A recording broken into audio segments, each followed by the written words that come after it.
Hey, guten Tag.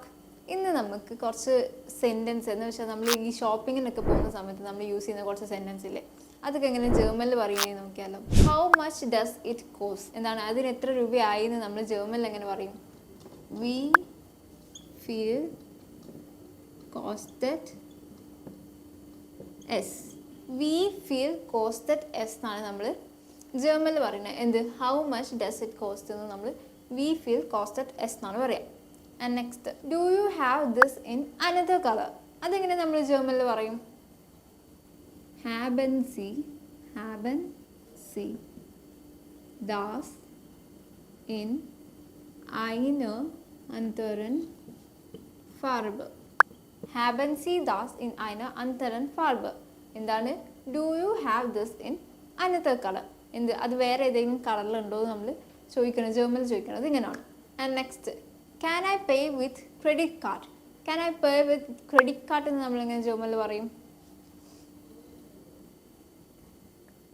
Can ഇഷ് മിറ്റ് ക്രെഡിറ്റ് കാർഡ് bezahlen? Can ich mit Kreditkarte bezahlen? എന്താണ്?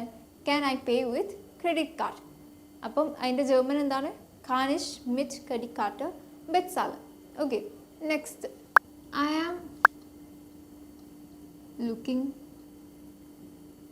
for a gift for my friend. ഇത് നമ്മളിങ്ങനെ ജർമ്മനിൽ പറയാം. ഇത് നമ്മൾ ich suche nach einem Geschenk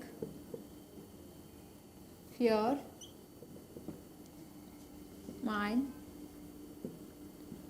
Freund. So, thank you. That's all.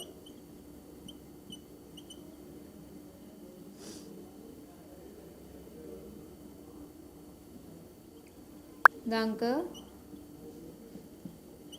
Das ist alles.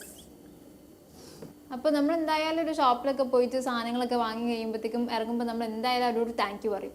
So അങ്ങനെ താങ്ക് യു, ദാറ്റ്സ് ഓൾ എന്നാണ് ഇപ്പോൾ നമ്മൾ നോക്കിയത്. അപ്പം അത് എന്താണ് ജർമ്മനിൽ പറയുന്നത് എങ്ങനെയാണ്? ഡാങ്ക് das ist alles. Okay. So അപ്പം ഇന്ന് നമ്മൾ ഈ ഷോപ്പിങ്ങിനൊക്കെ പോകുന്ന സമയത്ത്, ഷോപ്പിങ്ങിന് പോകുമ്പോൾ എന്തെങ്കിലും വാങ്ങുന്ന സമയത്തൊക്കെ ഇതിന് എത്ര രൂപയാണ്, ഇതിൻ്റെ വേറെ കളർ ഉണ്ടോ, അല്ലെങ്കിൽ ബാക്കിയുള്ള കാര്യങ്ങളൊക്കെ നമ്മളിന്ന് പഠിച്ചില്ലേ, ജർമ്മനിൽ എങ്ങനെ പറയുന്നതെന്ന് പഠിച്ചില്ലേ. അപ്പം ഇതെല്ലാവരും പ്രാക്ടീസ് ചെയ്യുക.